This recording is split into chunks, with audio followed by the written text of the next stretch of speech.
Hello, everybody. Hello, madam. Good afternoon. Good afternoon yourself. Yes, just a second. We're trying to come on. Just a second, please.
Sorry, ma'am. I was just trying to connect to other people. Just a second, please. No problem.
This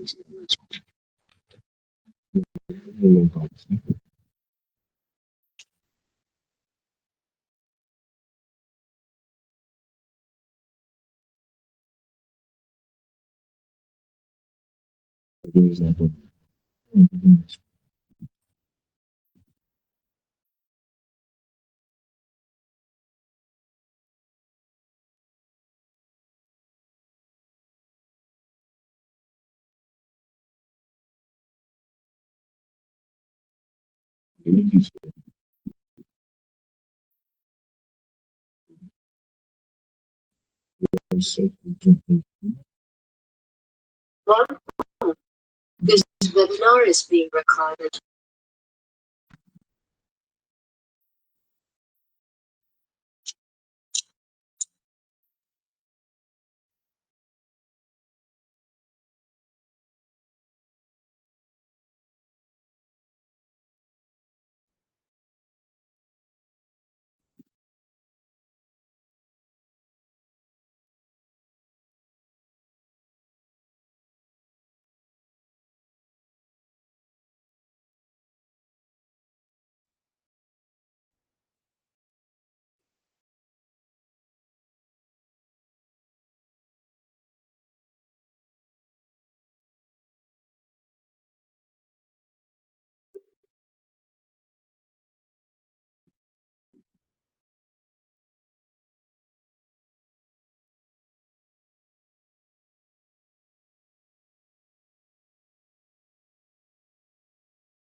Can I?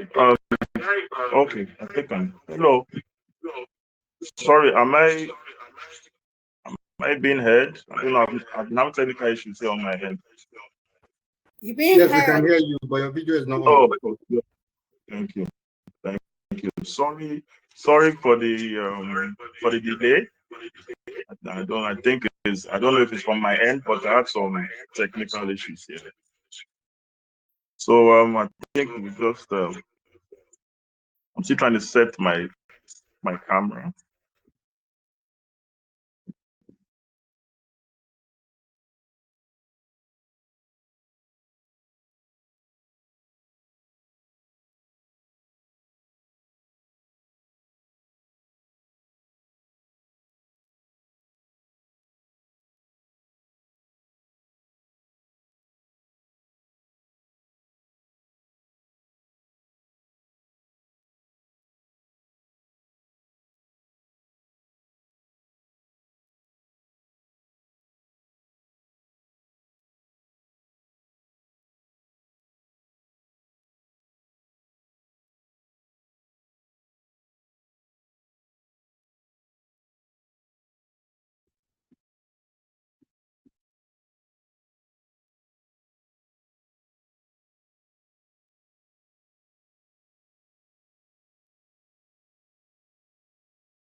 Okay, I think that's now.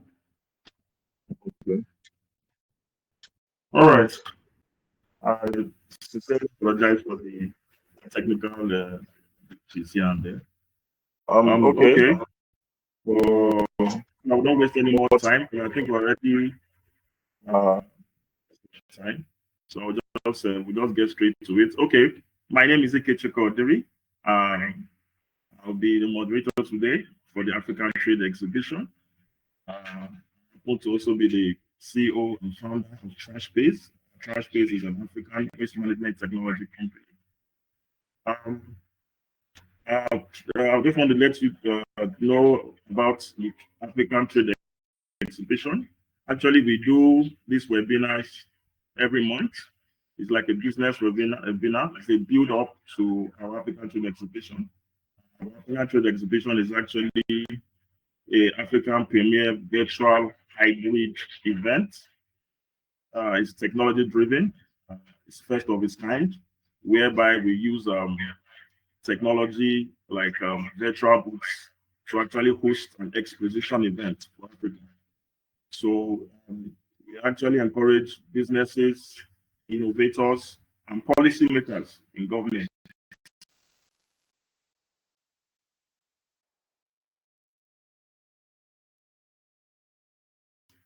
provide a platform for them to actually for business to showcase their products and services, it's their African innovation to the world, and for government agencies to actually have a platform to actually let the people know about their policies that they have to promote trade and economic development within their region.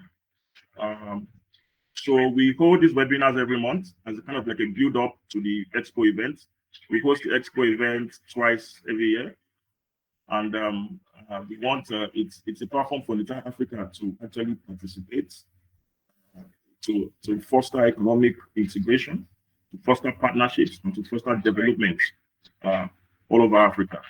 So last month we did our focus was actually on East African countries. East African countries. That's what we focused on last month. We talked about Kenya and countries and Tanzania and countries in East Africa. So this webinar series 10.0 is actually the 10th webinar series. This 10.0 we're actually focusing, okay, on the MRU, that's the Mano River Union. Okay, for those who don't know about what the Mano River Union is, as for our participants who are actually streaming now, it's actually a regional bloc in West Africa, comprising of 4 African countries: Sierra Leone, Guinea, Liberia, and Côte.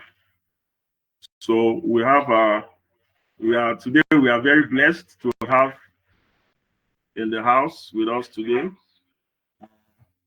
a lady. You know, when we say women empowerment, we're talking about this women. We're talking about these women that want to empower women all over Africa. If you look at her, if you see her, you just know this is women empowerment personified. So we are blessed today the presence of Mrs. Valencia Wayhorn Diggs. I'm very sorry if I didn't get the name right. I'm very sorry, but please correct me if I'm wrong. Mrs. Valencia Wayhorn Diggs. She's the Chief Technology and Information Officer at Côte Digital Finance. In fact, I'm just looking at her profile here, and in fact, I feel ashamed of myself. I need to go back to school. You know, when they say women are overtaking of us men, this is what they mean. You know, so she's the current Chief Technology and Information Officer at Côte Digital Finance, bringing over 20 years of diverse industry experience in IT management, software development, product and project leadership, automation, networking, and systems administration and quality assurance, including value-added and innovative solutions provider in Liberia. See, when I said the profile is rich, you know, her distinguished career spans both the telecommunications sector and the U.S. federal government in Washington, D.C., where she has led complex and technical initiatives with precision and agility. Known for her ability to manage multiple high-impact projects simultaneously, Mrs. Wayhorn Diggs excels at cross-functional collaboration, working effectively with technical teams, senior executives, clients, and even government officials. A dynamic team leader she is, and results-driven and a result-driven professional. She is committed to delivering innovative solutions and achieving organizational goals. She holds a Master's of Business Administration in Management and International Business from Playfair University in Charlotte, North Carolina, and a Bachelor of Science degree in Computer Engineering from North Carolina University. Madam, it's an honor to have you here. We are very humbled to have to be present with such remarkable personality like yours, and we know that you'll be able to shed a lot more light about the MRU region and the economic opportunities that other African countries and even the world can tap into and bring development to the region. I know Liberia, I know Côte d'Ivoire, I know Freetown, I know places. I've heard about the vibrant tourism life over there. I've heard about the tourist attraction over there. I've heard about other farming, agricultural prospects over there, and I know that you'll be able to shed more light on them and be able to showcase the potential to the world. Use this platform to showcase the potential to the world. Just so I don't forget, she's actually representing the Secretary General of the Liberia Chamber of Commerce. Madam, I must tell you, I'm not here to flatter you, but I must say that I don't think there's any better representative they could have sent. Yes. So we don't waste much of the time because we're already late. So I will just let Madam delve into it and tell us a lot about the MRU and what the world can actually derive from that union. So, Madam, the floor is open. How's everybody? How are you doing? I hope everybody's ready this afternoon. I'm going to go and share my PowerPoint presentation. You guys, give me a minute here. I'm going to share the screen. Are you gonna share it? I can share it. It doesn't make a difference. Okay, we'll share it. Okay, no problem. So let me know when you're ready.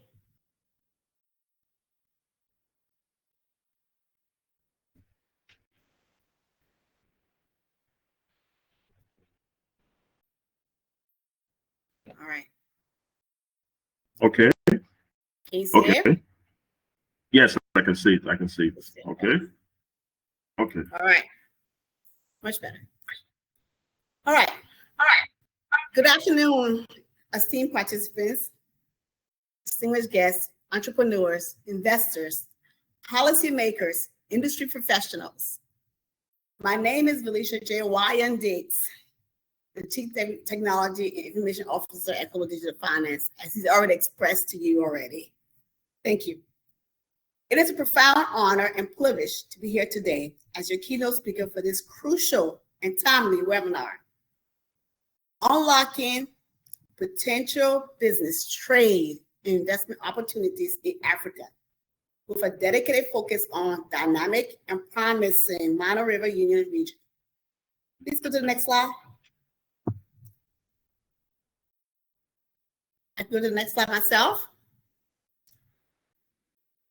We'll next slide, please. Yeah, next slide, please. Next slide, please.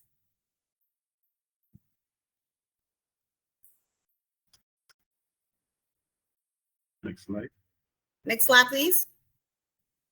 Next slide. Sorry, madam, just give us a minute. Our technical, okay, no problem. Our technical team will do that. They're doing that now. Okay, no problem. I would like to welcome you, as he already said. Next slide. I'm gonna wait. I can go ahead. Okay, if you can do it from your end, fine. So we don't just waste time. I don't know. Hold on. Let's see if I can do it myself. Okay, let me see if I can share my screen. Okay, yes, it's okay. It's okay. Okay, it's already there. Well, the next slide now. Yeah. Go to the next slide. The next slide is the welcome address, please. Since you're already there. Okay. Yeah, you're going through all the way number 2 slides. It's welcome. Okay, so okay.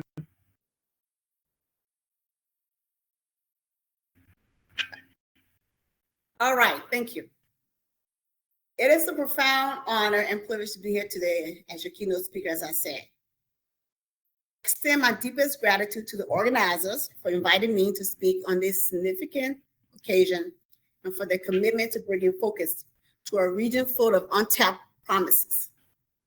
A special thank you to Ms. Catherine J. Harris Carmo, the Secretary General for the Liberia Chamber of Commerce.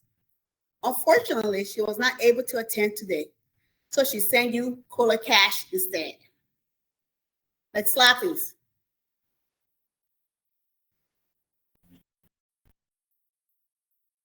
Africa's opportunity. Next slide, please. Okay.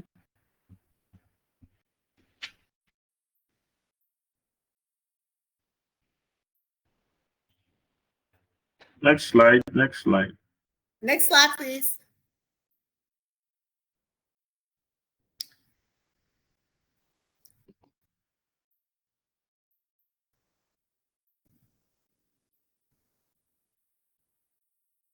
All right. It says Africa's opportunities. The next slide. I can. Opportunity. Okay. Okay. I'll share my own screen if I have to. Just please. Okay, if 1 you minute. can. 1 minute. 1 minute. Set it up. All right. Okay. Let me start setting up here real quick.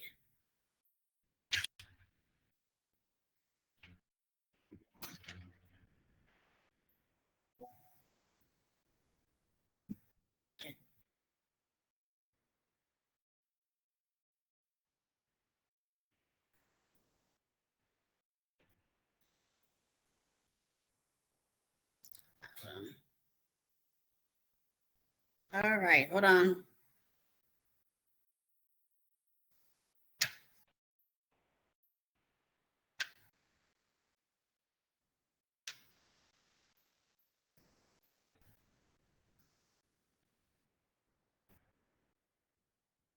Can y'all see it? Yes, we can. 1 minute.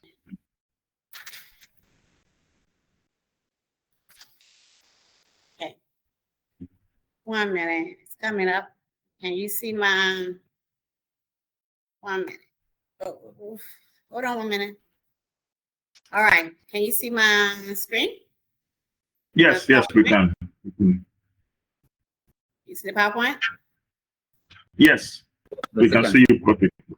All right. Well, let me just make sure I do this myself. All right. And do a PowerPoint to make it easier for everybody. 1 minute. All right. Okay, now we're at. Okay. As I was saying, Africa's opportunity, the continent of opportunity. Africa is no longer a continent waiting for opportunity. It's a continent waiting to create it. Africa is widely recognized as the next frontier for global business and investment. Over 1.4 billion people, a fast growing middle class, increased digital penetration, and the African Continental Free Trade Area offering unified access to 54 nations. And then you have the AU Agenda of 2063. Africa is emerging as one of the most dynamic and attractive investment destinations in the world.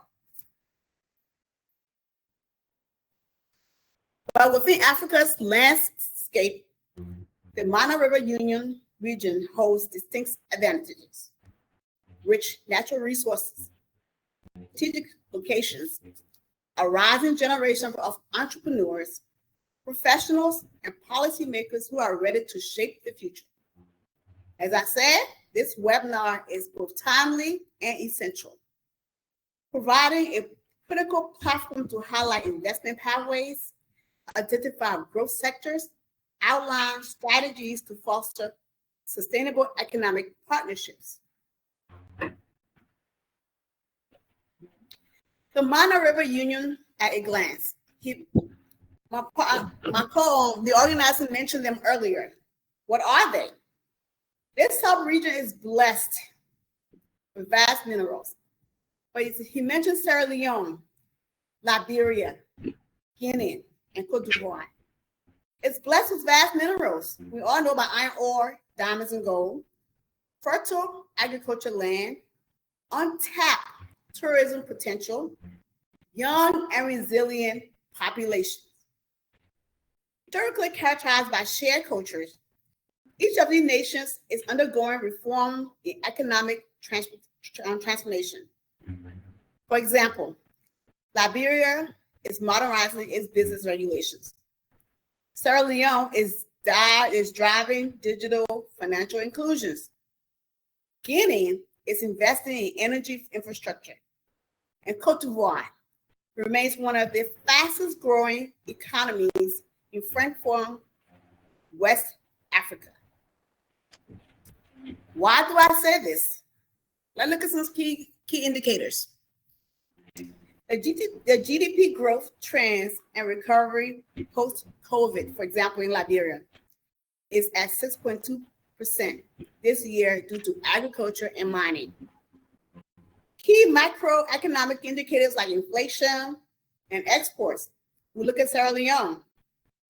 Inflation is going from 47.7% in 2023 to 18% this year.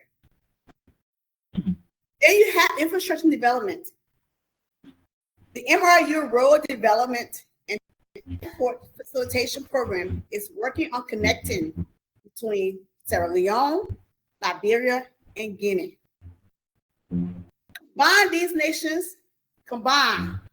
These nations represent a gateway to West Africa and beyond.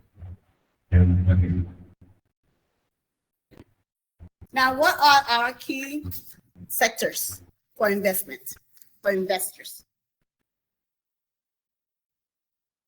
Let's dive deeper into the MRU region, which sectors are good. Number one, agriculture potential. The MRU region possesses fertile land and favorable climate conditions, ideal for agriculture. There are robust opportunities in commercial rice cultivation, cocoa, coffee, rubber, palm oil, and of course, livestock farming. With over 60% of the region's population engaged in agriculture, investment in mechanization, value-added processing, and export-oriented agribusiness can greatly reduce regional food insecurity and create substantial returns for investors. Number two, mining and natural resources. The region is abundant with mineral resources. We all know about gold and diamonds, iron ore, and we also have rare minerals. The responsible extraction and value-added processing for these minerals offer a vast avenue for investors, creating jobs and driving regional development. Number three, energy. The renewable energy sector is pivotal for sustainable development. Projects in solar, hydroelectricity are ripe for public-private partnerships, otherwise known as PPPs. Then we have infrastructure development. Effective infrastructure is a foundation for economic growth. Investment opportunities in ports, roads, bridges, railways, and airports promise attractive returns, provide substantial support for other industries, ensuring goods and services move seamlessly. I'm going to skip a digital economy for a minute and come to tourism. Tourism, from the beaches of Roberts Port in Liberia to the wildlife of Killamine National Park in Sierra Leone. The MRU is full of ecotourism potential, awaiting responsible investment. And finally, come to my sector, digital economy and the fintech industry. Africa's burgeoning digital economy, mobile technology growth present a huge opportunities. MRU nations offer significant potential for mobile banking, fintech solutions like Cola Cash, digital commercial commerce, digital commerce, auto embedded startups. Now, we can have all this, but we need policies and reforms for trade potential. For investment to thrive, as I said. Are you see my video still? Are you see my screen still? Hello? Yes, I can see your screen. Yes, I can see your screen. Okay, no problem. Yes. For investments to thrive, conducive policies and regional collaboration are critical. Let me repeat that again. Investments to thrive, conducive policies and regional collaboration are critical. The MRU nations have shown considerable commitment to political stability, legal reforms, and harmonized trade policies such as ECOWAS protocols, the AFC FTA benefits, ports and customs improvements. These efforts are simplifying cross-border trade, enhancing investors' protection, creating special economic zones, expanding access to trade financing. Now, what are the important policies? Continual efforts towards enhancing the ease of doing business. Let me repeat that again. Y'all see that frowning face there in my image? That frown, my image right there, that emoji, that's a frown. we can't see the. I'm not saying that image. You're not seeing the image? I'm not seeing the image. No, I'm not seeing it. We're not seeing it. Okay, in the slide, I was sending slides out. There's an image of my emoji of the. Can you see my slide at all? No, I'm not. We're not seeing it here. It's not coming up here. I'm not seeing it. Yes, the slides are not coming up. No, it's not. It's just one. Okay, yes, I'm seeing it now. I can see it now. Now it's moving. I can see the emoji. One is frowning and one is happy, smiling. Okay, so I would just do it like this then. I didn't realize you guys are not seeing those. Okay, let me just make it bigger. Yeah. All right, let's go that way. No. Is that better? Can you see it now? It's better. Okay. Yes, it's clear. As I was saying, continued efforts towards enhancing the ease of doing business, regulatory clarity, PPPs, and investment incentives will reassure investors and stimulate wider economic engagement. You can turn these frowns that you'll see here into smiley faces. Yes. You know what I mean? The pain of doing business in Africa, right? The pain of doing business in Africa. Have you ever done business here before? So we want to turn the frowns into smiley faces. Definitely. We know there are challenges and mitigation strategies. That's why I said we want to turn those frowns into smiley faces. Okay. That's, of course, investing in frontier market comes with a perceived risk. Governance, infrastructure gaps, security, and access to data. But these are not barriers. They're opportunities for innovation, partnership, and localized solutions.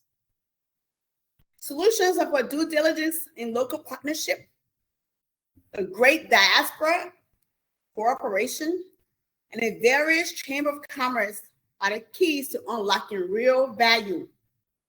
Like I said before, we want to turn frowns into smiles. Let me ask everybody a question on this call. You don't have to put your hands up, but has anyone here ever done business in Liberia or in Africa, as a matter of fact? And have you been burnt?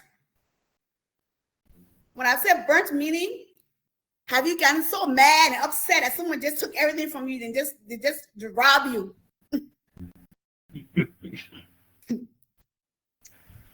Not once, not twice, but several times. People you thought you knew and trusted come to Africa or to Liberia. Well, I've been burnt. why Chamber of Commerce exists in the various nations. The Liberia Chamber of Commerce, otherwise known as the LCC. So let's look into Liberia itself and its Chamber of Commerce. Liberia has been a country that's increasingly seen as a gateway to the MRU region. The Liberia Chamber of Commerce is not only a voice for the private sector, it is a catalyst for inclusive economic development. The LCC was established in 1951 and has over 200 members. Its mission, dedicated to being the most representative business association and trusted voice for the private sector. It said we advocate for reforms that contribute to the creation of an enabling and conducive environment for commerce, industry, trade, and agriculture. Its vision, we envision a thriving economy by contributing to the creation of an environment that is conducive for commerce, industry, trade, and agriculture, where businesses can succeed and people can prosper. You hear that, right? Where businesses can succeed and people can prosper. Its composition, Executive Council, Secretariat, and General Assembly. The LCC's objectives is to advocate, promote, connect, and grow. It works alongside states and non-state actors to promote commerce, industry, agriculture, and regional and international trade. I'm just naming a few of these. There's a whole lot of them here. The LCC is working closely in line with ministries and regional bodies to build the capacity of the private sector to scale their businesses, link them to access to finance, and also help them expand to regional markets. More about the Liberia LCC. You can follow us on Facebook page, Instagram, LinkedIn, and their website is www.liberiachamberofcommerce.org. Now, with that said, I want to go through some success stories. Again, I keep saying we need to turn those frowns into smiles. There are some great smiles, great cases. For example, thriving foreign companies like ArcelorMittal, Orange, and MTA, not only in Liberia or the MRU region, but all over Africa. We have Sagres, Heineken, and a few others. But I want to focus on Cola Cash. Cola Cash, our personal gym. So let me tell you more about Cola Cash. What is Cola Cash? I'm gonna make the screen a little bigger. Hopefully you can see it. Can you see it bigger now? Yes, it's fine. It's fine. We can see. Cola Cash is licensed by the Central Bank of Liberia. Cola Cash is a platform designed to solve financial problems within Liberia and Africa. Cola Cash provides services to Liberia to improve digital finance transactions. It was developed for Liberians by Liberians. Cola Cash is market specific. It links individuals, customers, financial institutions, governments, donors, mobile network operators, merchants, vendors, and service providers. Again, Cola Cash was developed for Liberians, by Liberians. But I would say Cola Cash is developed for Africans, by Africans. What are our services? We have various services and are continuing to add more services onto our platform. Services such as merchant payments, cards. For example, yes, this past few days, I received a gift card from my colleagues for my birthday, and I spent it yesterday finally. So you have gift cards for loved ones. You can pay your bills. You can donate to an organization, or whether you are an organization which is a donor organization or a church. You can use our platform to do donations. We have both domestic remittance and we're working on our international remittance. We have voucher system to help, especially donors. We have Susu, we have coupons, and many, many more. The app is now available on Google Play Store and the Apple Store. Cola Cash. The role of the diaspora is important. International partners are important for doing business in the MRU region. One of the biggest users of remittance are the diaspora. And Cola Cash is here to help those, alleviate some of those areas. Remittance, international, and both domestic. So with that said, I'd like to do a call to action.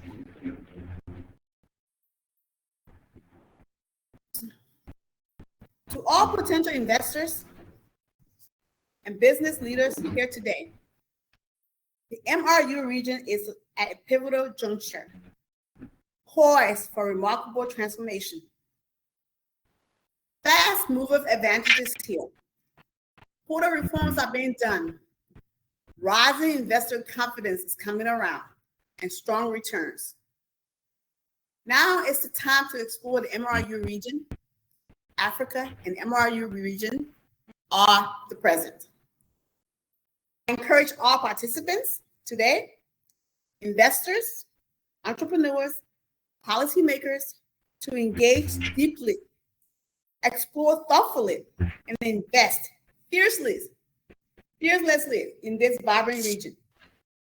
Collaborate with local partners and chambers. Explore sector-specific opportunities. Leverage regional frameworks. Join follow-up sessions like these to help unlock opportunities. Together, we can unlock the MRU's full economic potential and contribute to a meaningful, sustainable growth and development across Africa. So, thank you for being part of this journey. Thank you. Let us seize the moment and build a prosperous future together. And remember to sign up for Cola Cash on Google Play Store and Apple Store. You can download that as you're sitting at your desk right now watching this. Thank you very much. Thank you again for the opportunity.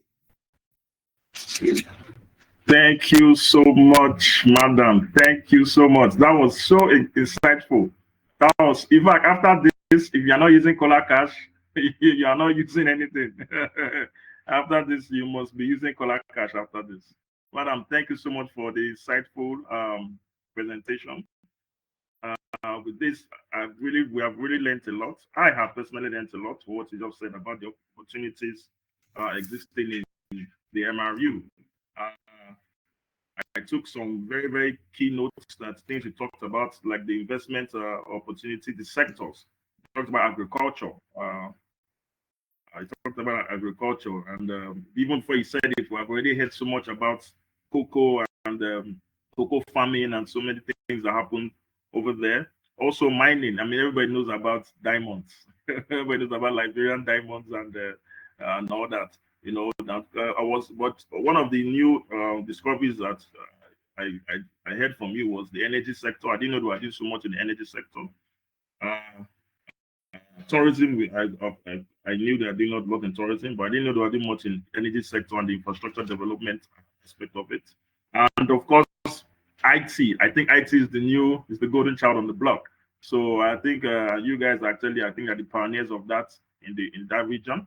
And it's good to hear that fintech companies like Cola Cash and the likes are actually revolutionizing financial services in that union. So if Cola Cash can be making it there, then definitely there is definitely a very big market there and opportunities there for other investors to come in.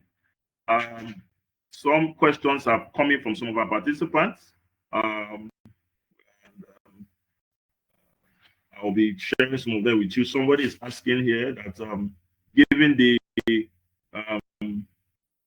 security history of that region, that is it safe to say that investments are safe there? How is the security structure now over there?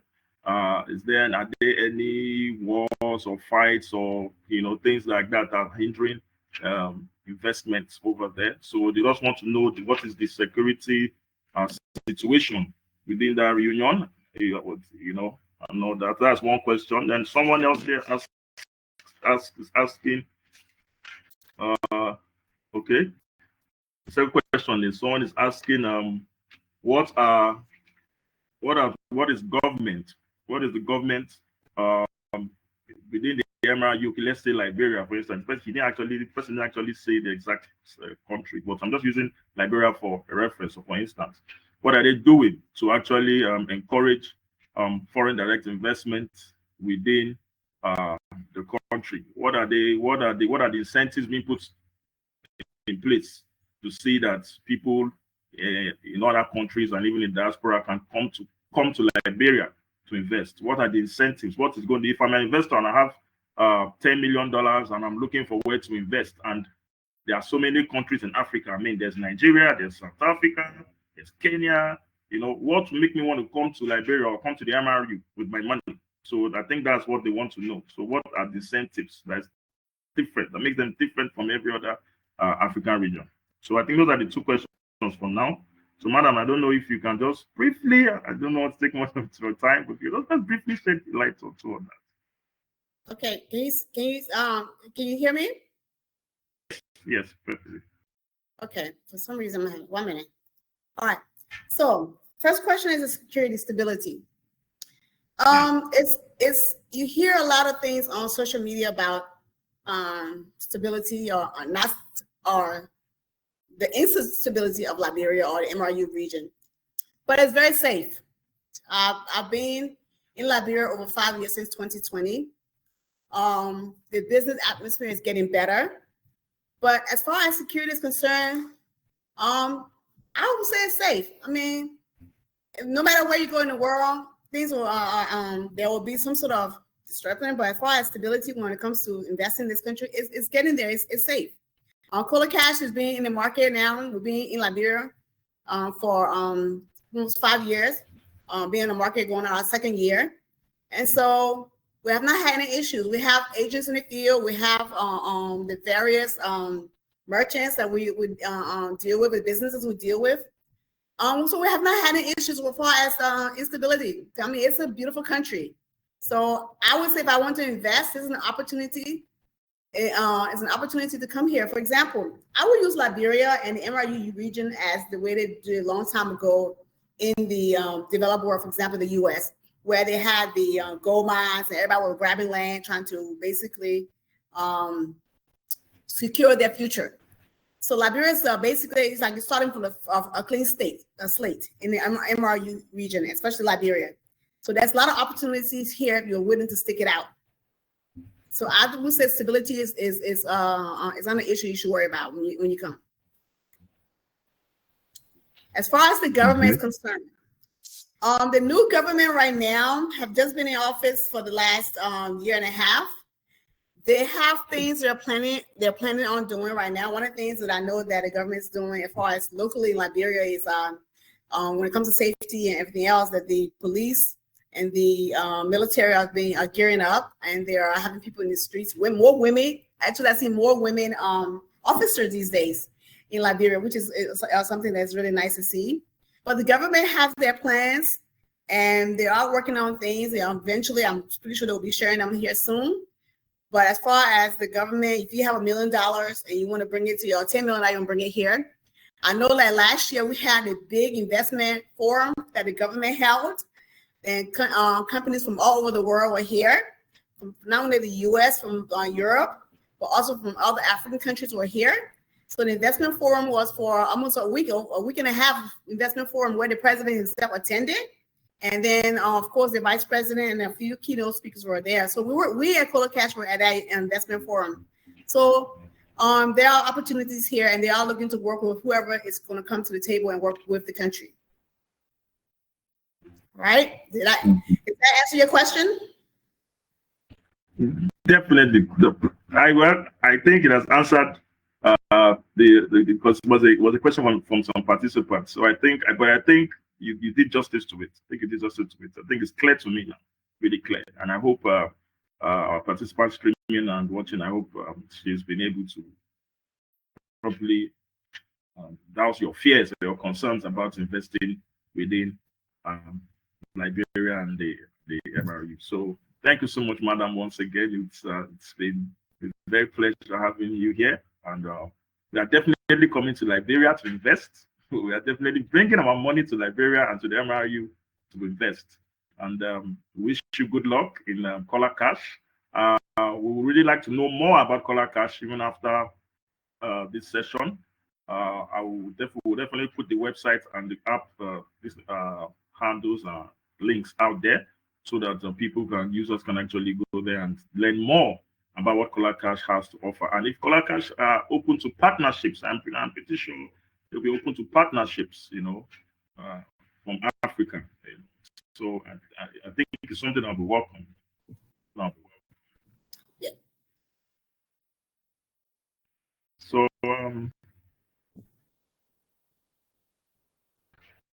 we are open to partnership.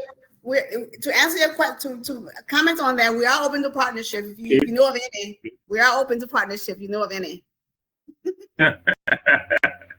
Definitely. That's so good to hear. That's good to hear. So, okay, I think there's somebody.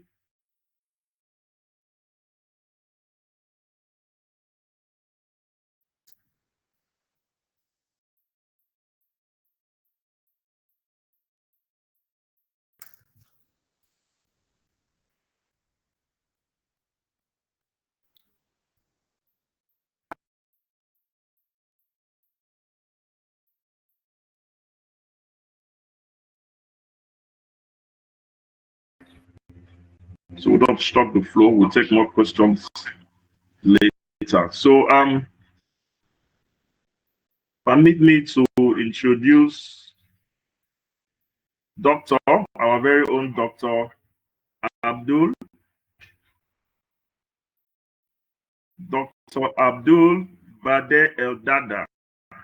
Doctor is a brother and a personal friend and a partner in the company. So it's always a pleasure having him here, share his expertise and thoughts on business development and economic development and integration in Africa. So it's always a pleasure having him here. Dr. Abdul Bade El Dada is the director and partnership and business development at the African Trade Exhibition. He was a partner, and he's also the CEO of On Time Group. Okay, Dr. Abdul is an experienced research and development specialist with a demonstrated history of working in the management consulting industry.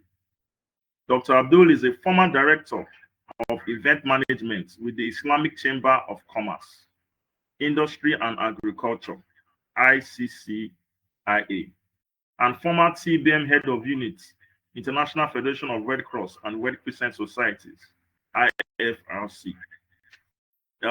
He was managing day-to-day operations during the COVID-19 vaccination and third-party monitoring between the World Bank and the Iraqi Ministry of Health and Environment. So, Dr. Abdul, you can see he has very vast experience in project delivery, project management, and of course, administrative competence. It's always a pleasure having him here. He's going to speak on different opportunities that are innate within the African context from different sectors. So I think I'll be opening the floor to Doctor to shed more light on different opportunities that are in Africa, with, of course, reference to the MRU and what can be done to actually bring development to this region. So thank you so much, Mr. Abdul. The floor is yours.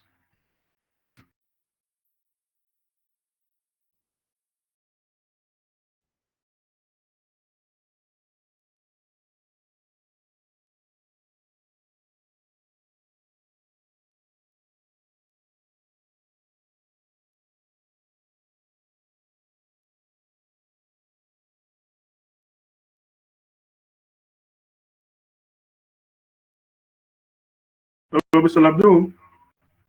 I hope you are with us.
I think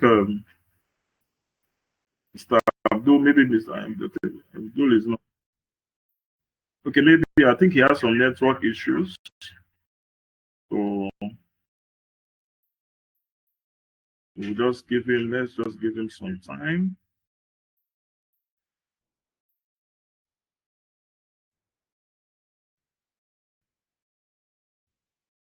Because I know I saw him, he was here just a minute ago. Maybe he's having some connected issues.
Doctor, we're still waiting for you.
Okay. I think doctor is in now. Doctor, are you in? Are you hear me?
Okay. While we are waiting for doctor to connect, I don't know if madam is still there. I wanted to ask her some questions about there's one thing I didn't hear when we talked about the MRU. I didn't hear one thing about the food in the MRU. What is the popular cuisine in Liberia? I mean, other parts of Africa, we know about Nigerian jollof, we know about Senegalese jollof, we know about Ghanaian Ghanaian food. I think there's one popular Ghanaian food they used to eat. But I've not heard anything from the MRU. What is the Liberian national cuisine that people will come from all over Africa or the world to come and taste? I don't know if Madam can share some light on that.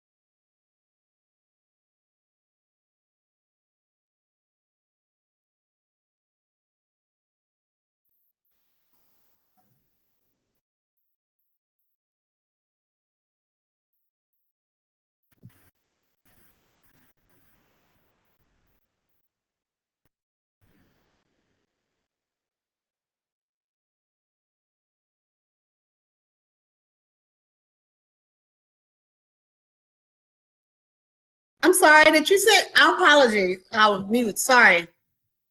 Could you ask that question one more time? I'm so sorry. I couldn't, I had a little bit of technical. Yeah. Okay, I was saying while we're waiting for the next speaker, I was asking that there was something in your presentation that we didn't get to hear. We didn't hear anything about the food in the MRU, the food in Liberia. What is the national cuisine that Liberia has? Because we know Nigeria has Africa, Nigerian jollof. Even Senegalese jollof is reigning.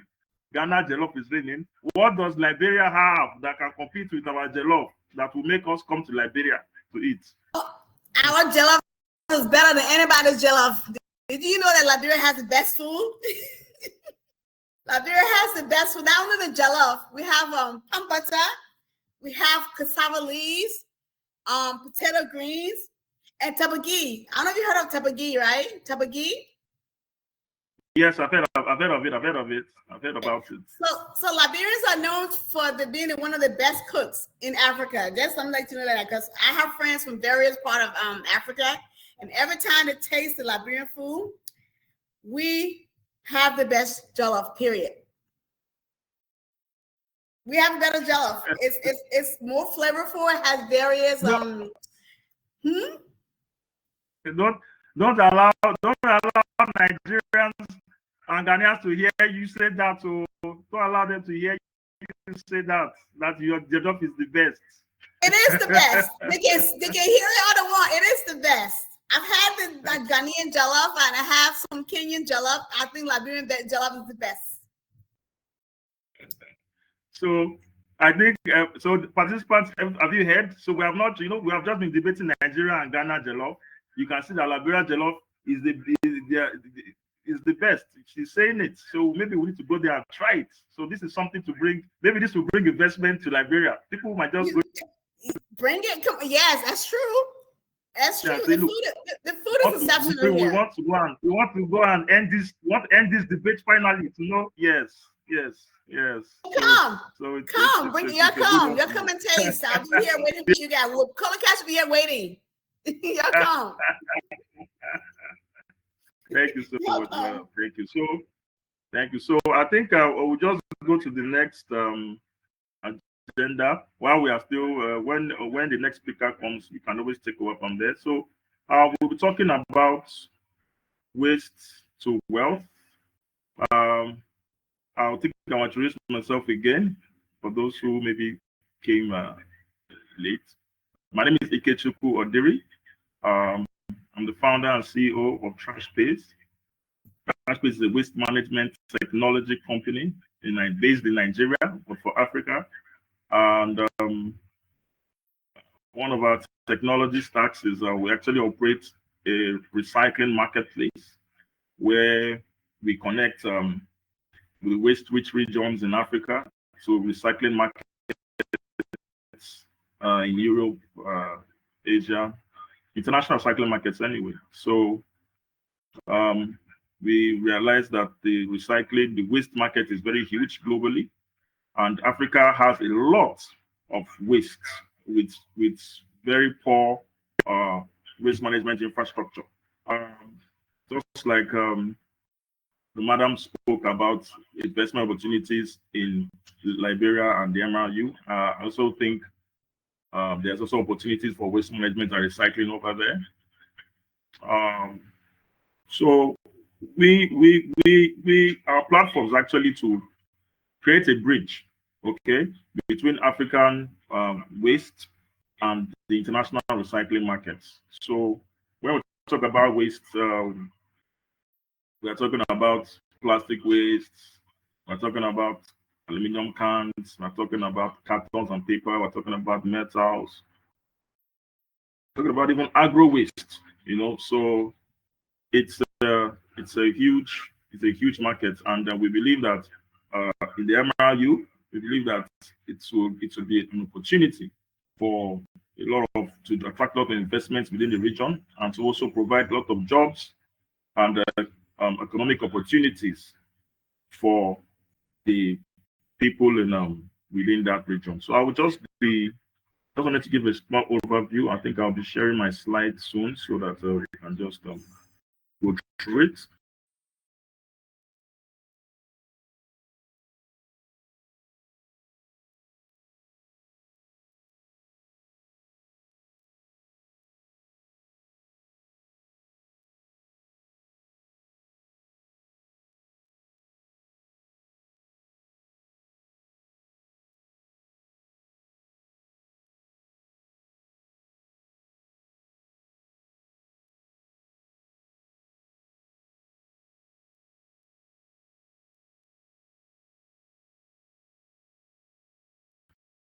Okay, as we can see, the slide, that's the waste to wealth in Africa, spotlighting trash-based innovative approach. So I think I've talked about that. So we can just go to the next slide. Let's just get straight into it for time, because of time. Okay, the transforming waste to wealth, Africa's new era, harnessing the power of recycling for a sustainable future. Okay, next slide, please.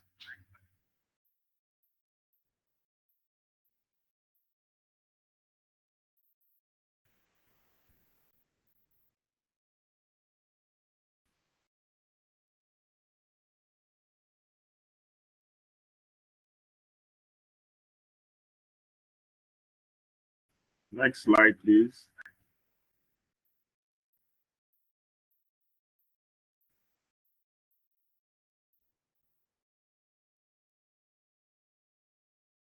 Okay.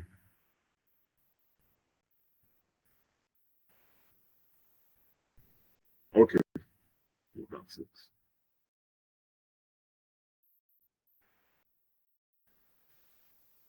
Okay, okay, it's up now.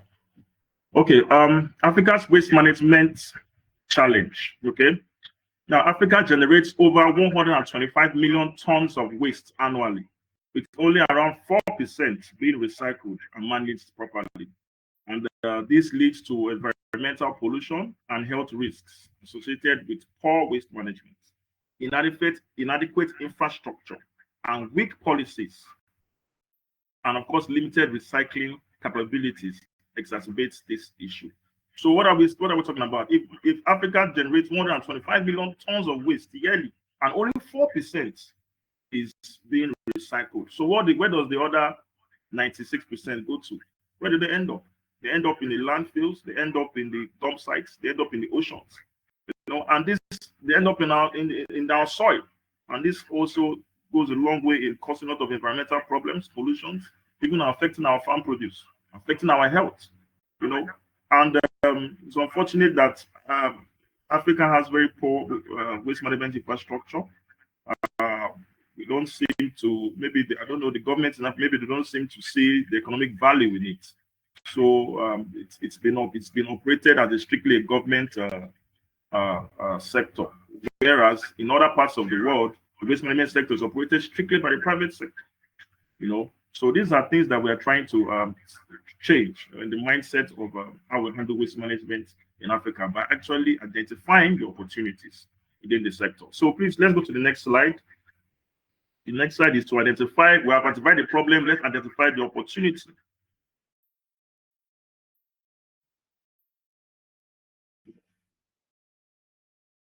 Okay, let me just, I think I can just go on when it's my turn.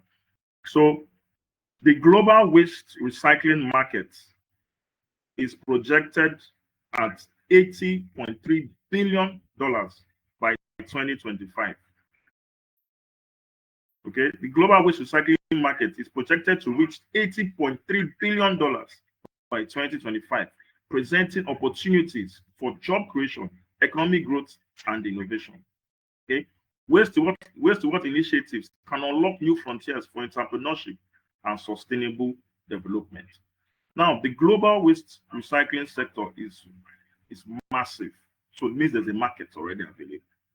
Okay, so there's a market, and there's materials in Africa, but there's a market globally. So what's stopping Africa from harnessing this opportunity, from tapping into this international recycling market? What's stopping us? We have the waste. Okay, we have the waste in abundance. The waste raw materials, we have them, but we don't, maybe lack of awareness or lack of the opportunities have not been presented to people to see the immense opportunities in this. So we have the resources here, the waste resources here, and there's an international market, who are actually requesting these resources to actually serve as feedstock to their manufacturing sector. So this is an opportunity for Africa to be able to seize this sector. You understand? Due to the fact that we have a lot of waste. The waste that we have in Africa, other regions do not have it. Maybe it's only India and Asia that can compete on that level. But it's not in Europe. Europe doesn't have the kind of waste Africa has, because Europe already has a very robust waste management infrastructure. So as they are producing waste, they are already recycling, they're already. So there's really not much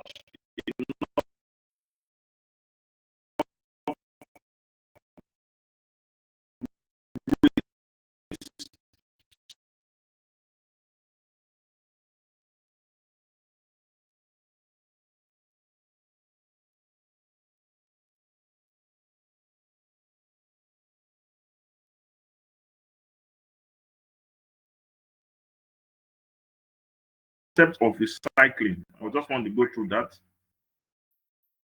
How do we harness this waste? It's through recycling. And I would like to break it down. What's the concept of recycling? Okay. Recycling is the process of collecting, processing, and transforming waste materials into new products or raw materials. Okay. This approach helps conserve natural resources. Okay. Reduce landfill waste. Okay. And decrease environmental pollution. It is a vessel for economic development, creating wealth, providing jobs, and stimulating local economies. Okay, so what is recycling basically? You take your waste, the waste that is being generated. We all produce waste. We drink plastic water from bottles, and what do we do with the bottles after that? We dispose of it. That's waste. We all eat fruits. What do you dispose of the fruit peels when you finish? That is waste. That's organic waste. So all these waste that we dispose of, okay, they can all be, what process of recycling is collecting them, processing them, breaking them down, and turning them into new products or raw materials that can be used to produce new products. Okay, so manufacturing industries, especially a lot of them in the West, they make use of recycled raw materials. And why did they do this?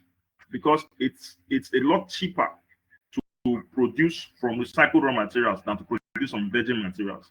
Virgin materials is a lot more expensive.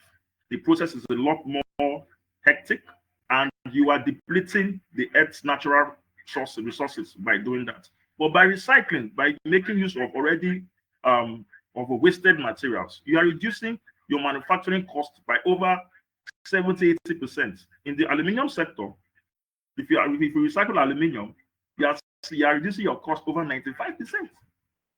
So a lot of manufacturers go for recycled products, you know, and to reduce their cost, and also to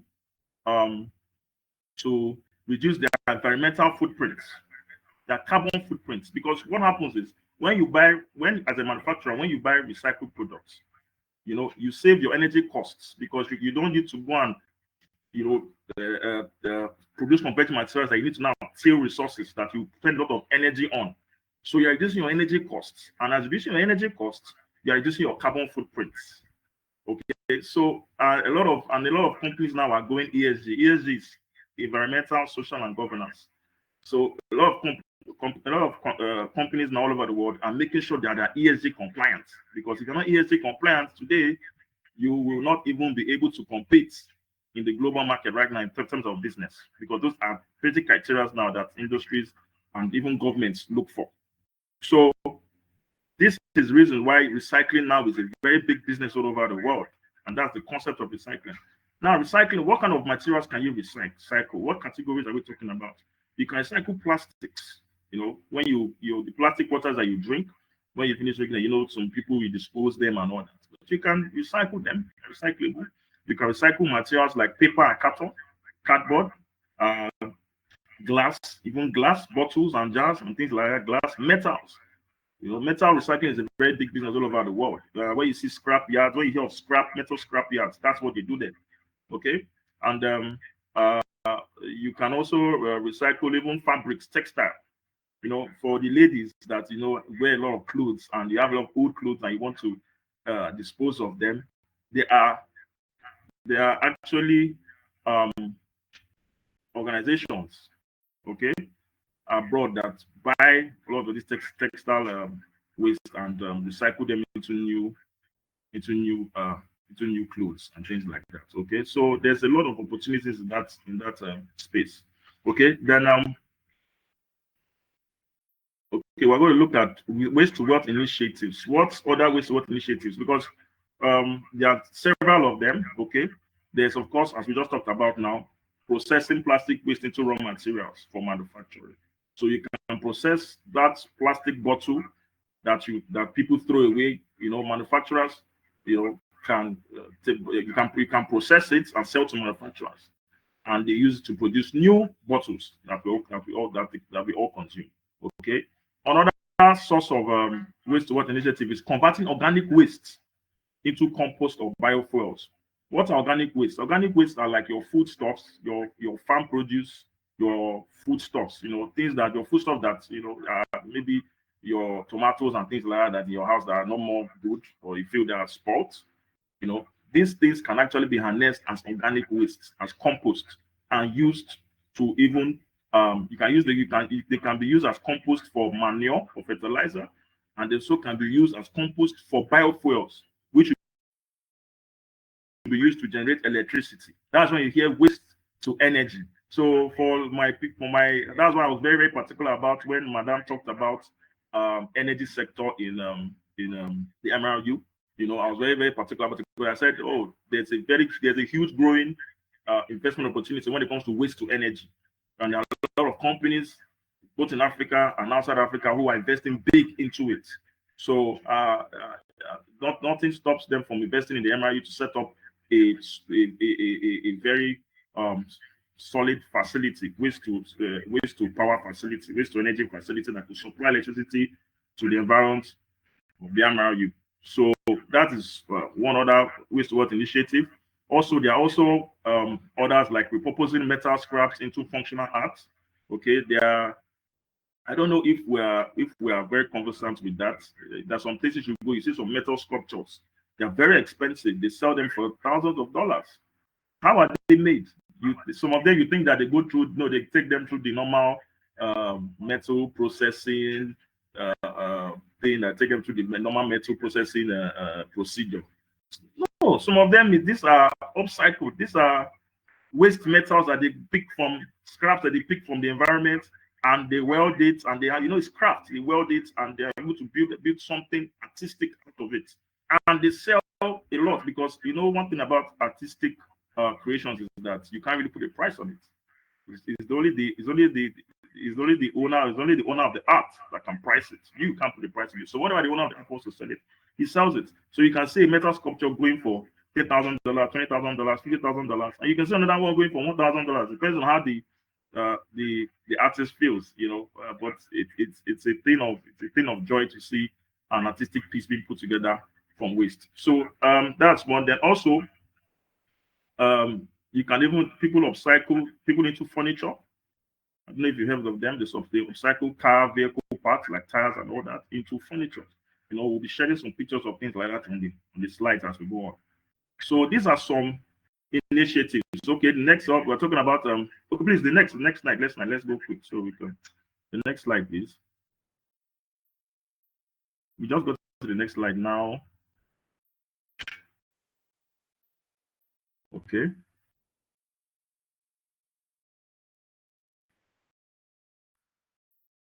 Okay, yes. So this is we have gotten to the. No, please go back a bit. Trash-based innovative approach. I think that's where we are. Trash-based innovative approach. Okay, beautiful. So Trash-based is a waste management technology company in Africa that leverages digital solutions to transform waste. Okay, to transform waste into wealth and solve global waste management challenges. Okay, so some of our services include a digital marketplace for buying and selling recyclable materials. That's what we just talked about now, because we identified the problem. The problem was that there was no bridge to connect the huge African waste raw materials that we have to the market that actually will buy those raw materials. So we're able to create a marketplace, a platform that can bridge this gap, that can connect the waste raw materials sector in Africa to the international markets, because it's the international markets that have the manufacturing facilities a lot. There are some in Nigeria, there are some in Africa, but they are not as much, and the ones in the international markets actually have more vast categories of materials that they use, that they buy. The ones in Africa, maybe you can get plastics, you can get metals and all that, but the international markets, you can get a huge variety of different types of waste, like agro waste, like glass waste and things like that. They all have a lot of facilities over there that are looking for this waste to buy from us. So Trash-based platform is connecting you and giving you that opportunity, giving Africa an opportunity to be able to make a lot of economic gains, create wealth from their waste, and the platform is easy to use. It's a website, it's a web app. You can just go there. Everything will be shared after this. You go there, you sign up, and you start using the platform and connecting with thousands of manufacturing companies, both in Africa and outside Africa. Yes. So that's one of our services. Also, we also operate a waste processing facility in Nigeria, where we produce where we process various materials like plastics, aluminium, paper, glass, and cans. So we operate a facility here. We collect this waste from aggregators, households, and businesses, and we process them, and we now supply to manufacturers, both in Nigeria, in Africa, and even outside. Okay. We also do training. The training program. Our training program is on waste entrepreneurship. We call it the Waste to Wealth Entrepreneurship Training Program, where we train young people who want to go into the waste management sector on how to recycle, and also we also formalize the informal sector of the recyclers, because there's an informal sector which makes up of waste pickers in the sector. So we try to formalize them, where they start our businesses, and teach them a lot of health and safety tips, and make them kind of inclusive into the society again. So that's that. So what are the benefits of the Waste to Wealth initiatives? We operate a triple bottom line benefits. Okay, it's called the triple bottom line benefits of Waste to Wealth. Okay, that means we have the environmental, we have the economic, and we have the social benefits. Okay, the environmental benefits are quite simple: reduce population, conservation of natural resources. As we said before, when we recycle this waste, instead of this waste being thrown into the landfills and dump sites and there are waterways, clogging our waterways and polluting our oceans and farmlands. Once we recycle them, we are reducing that pollution, and we are also conserving natural resources, because when the manufacturers buy these recycled products, they don't need to go and till virgin materials and deplete our natural resources. You understand? So that's why we say it's reducing pollution and conserving natural resources. Secondly, economic benefits, of course, due to our recycling activities, you'll be able to create a lot of jobs, especially for the most vulnerable in society. There will be a lot of economic growth in terms of GDP increase. There will also be a lot of foreign direct investments. There's a lot of companies now investing heavily into sustainable projects like recycling and waste management. And also in innovation, there's also room for innovation in the waste management sector, just like what TrashBase is doing by bringing up a website and an app that can actually stimulate trading. We know some other young entrepreneurs will come up with even things that are better to actually add value to the sector. Okay, of course, social benefits too: improved health, education, and community development. So with this, you know that the health of people will definitely be better, education and community development, because we do a lot of awareness. There's a lot of awareness on recycling. Kids in school will be able to learn more about how to sort their waste and the environmental impacts of irresponsible waste disposal, and also the health impacts too. So that is that. On the next slide, please. Okay, so these are some success stories of real life examples of successful waste towards initiatives. Okay, like South Africa was able to record a 43% recycling rate for plastic packaging waste.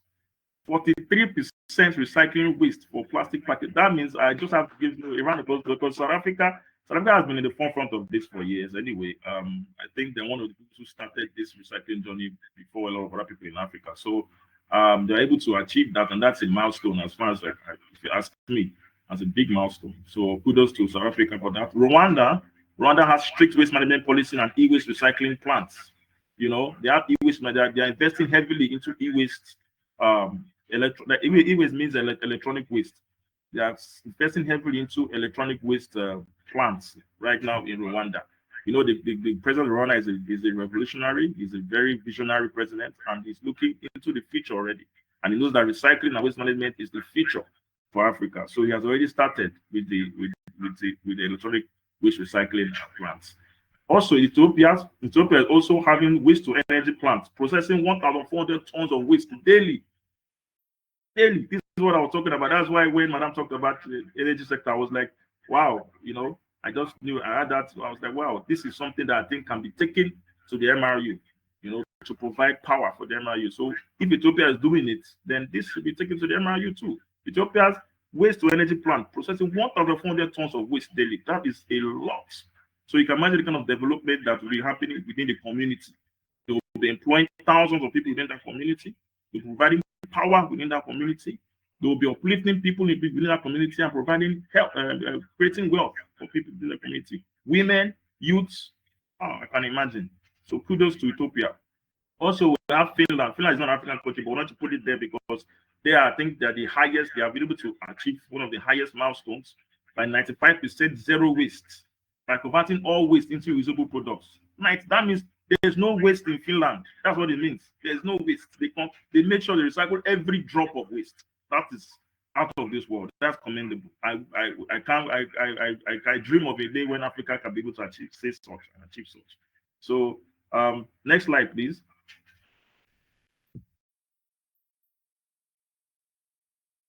Okay, so what are the potentials for the MRU?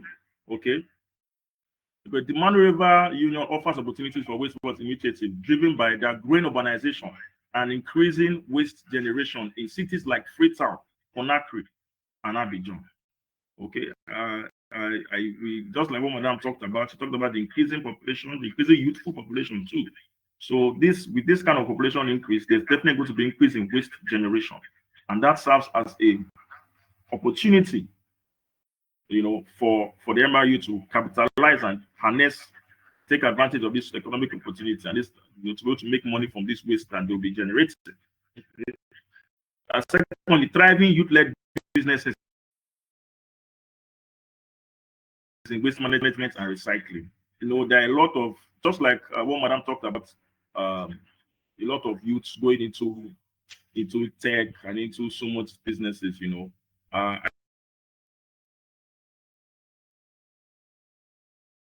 We know that a lot of youth in the recycling sector, you know, especially with the tech, with us integrating tech into, will be very incentivized to go into that sector and add value. Okay. And of course, increased community engagement and awareness on recycling. It's increased community engagement and awareness that's going all over the world now, and I know it's also going on in the part of the MRU. I think that's also, these are also opportunities. Okay. Of course, regional cooperation and knowledge sharing on strategic economic development through waste to wealth initiatives.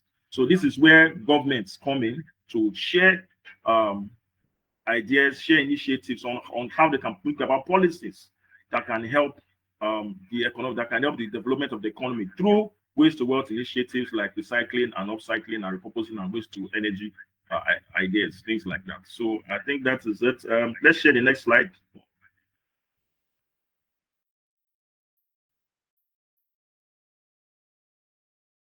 Okay. These are some of waste to wealth. You can see this is, we are just trying to show you the process. The first picture is showing when the collection point. So this is like a collection point, collection and sorting point. So this is a waste yard where they collect plastics. They say they collected plastics there. So they sort it. What happens there is that you have in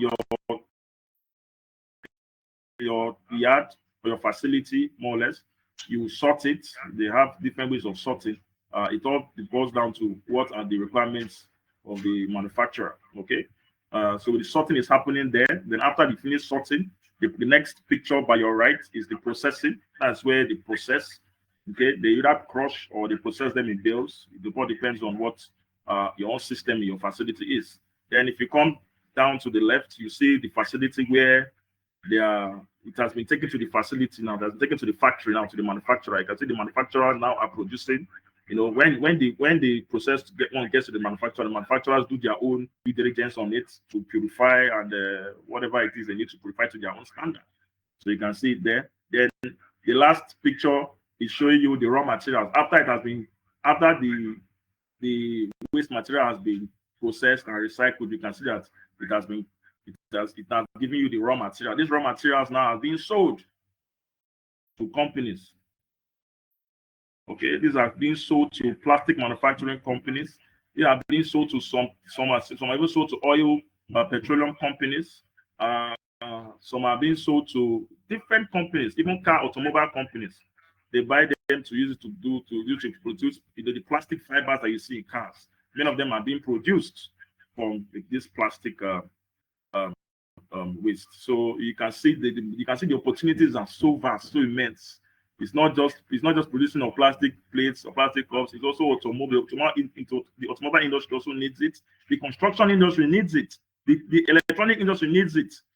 The TVs that you use now, TVs that you use right now, the plastic at the back, most of them are being produced from recycled plastics. A lot of companies are going because it's saving them a lot of money, and they also want to reduce their carbon footprints in the environment. So that poses a huge opportunity for the African market. And okay, and this is also this is repurposing. This is called upcycling. It's also a part of recycling too. You can see this beautiful piece of furniture here was made from car tires. This beautiful piece of furniture made from car tires, and people make this and sell it to the international markets for a lot of money. And it was made from car tires, abandoned car tires. So you can see the creativity being put in place. We also have fashion. You can see the next picture there is fashion. That was created from recycled fabrics, waste fabrics. Okay, it was created from waste fabrics that were abandoned, used to create a fashion piece, beautiful fashion piece like this. So you can see the fashion industry is also purchasing such too. And on the other side, you can see what I talked about, the metal sculpture art.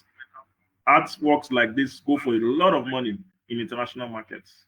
So and we know a lot of, we over here in Africa, we call it blacksmithing or blacksmiths, but in the international market, there's a lot of opportunities for this. So why can't we harness these opportunities? I think we have the best craftsmen in the world from Africa. you know. So if we can harness this opportunity and take advantage of this platform that Transpace is creating, we can be able to take this to the world. Okay, so this conclusion, a sustainable future is possible through Waste to Wealth initiatives. Join the movement and invest in Africa's Waste to Wealth potential. Contact Transpace to learn more. And thank you so much for having me.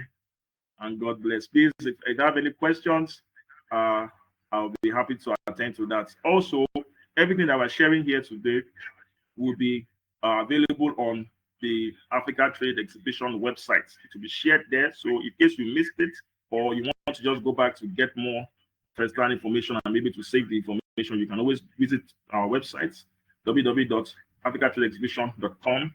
Go to our blog section, and you can download everything that we have said here today with all the slides and all the presentations that we have done here today. So thank you very much. I don't know if there's any questions from me. I will be happy to answer them quickly because we're already out of time.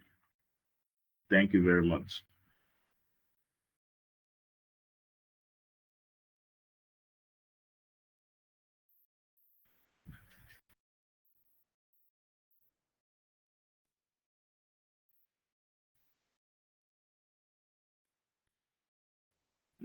I'm not hearing. Sorry, man, I'm not hearing you. Hi. Oh, sorry. Okay, yes, I can hear you now. I was saying, love what you're doing with the trash and the recycling. It's awesome. I was wondering also, have you tried other countries besides, where you are, expanding that? Because it's a great idea what you're doing.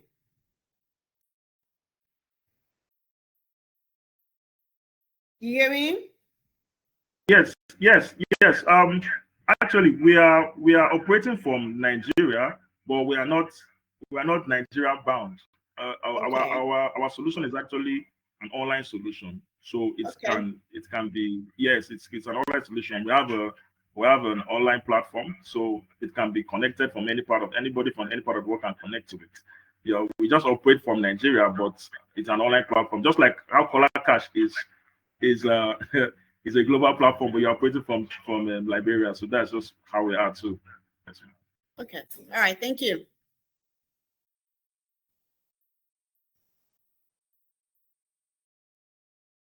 Okay. So for lack of time, we just want to round up because apologies for our last speaker couldn't make it through. I think he had some technical issues. I saw he was actually here, but I don't know what happened.